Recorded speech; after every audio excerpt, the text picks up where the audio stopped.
आप लोगों ने देखा है पार्ट 1 में कि रवि बहुत मेहनत करने के बाद एक होटल का रूम पाता है, पर उस रूम में उसे नेगेटिव वाइब्स आ रही थी और वह अनदेखा करके चला जाता है खाना खाने होटल में। और फिर जब फिर से सोने आता है ऊपर, उसे देखता है अपने कमरे की हालत, तो वो आश्चर्य में पड़ जाता है। सारा सामान बिखरा हुआ था, शीशा टूटा हुआ था और ऐसे लग रहा था जैसे रूम में कोई चल रहा है। फिर वह मैनेजर के पास जाता है और पूछता है, क्या कोई मेरे रूम में गया था सफाई करने?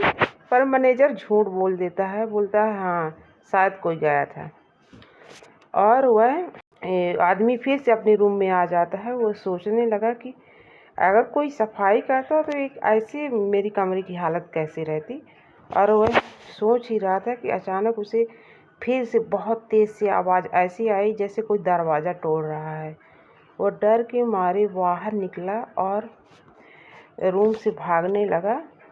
कुछ दूर ही गया था कि उसे एक पंडित जी मिले और उन्होंने बताया कि इस होटल में एक हादसा हुआ था जिसमें एक तांत्रिक आया था और यह 102 नंबर कमरे में कुछ तंत्र विद्या किया था, जिसके कारण उसकी मौत हो गई उस तांत्रिक की।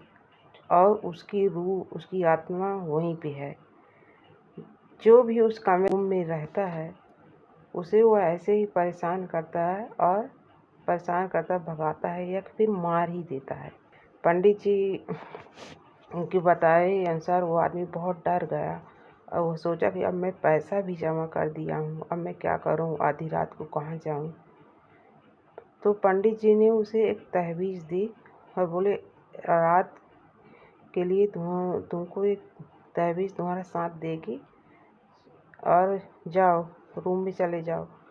वह जाता, वो डरा हुआ था, सहमा हुआ था और फिर भी उस सोने का प्रयास कर रहा था, पर सो नहीं पा रहा था क्योंकि कहीं उसको ऐसे लग रहा था कोई परछाई उसके साथ चल रही है और उसको अपनी तरफ खींचने का प्रयास कर रही है।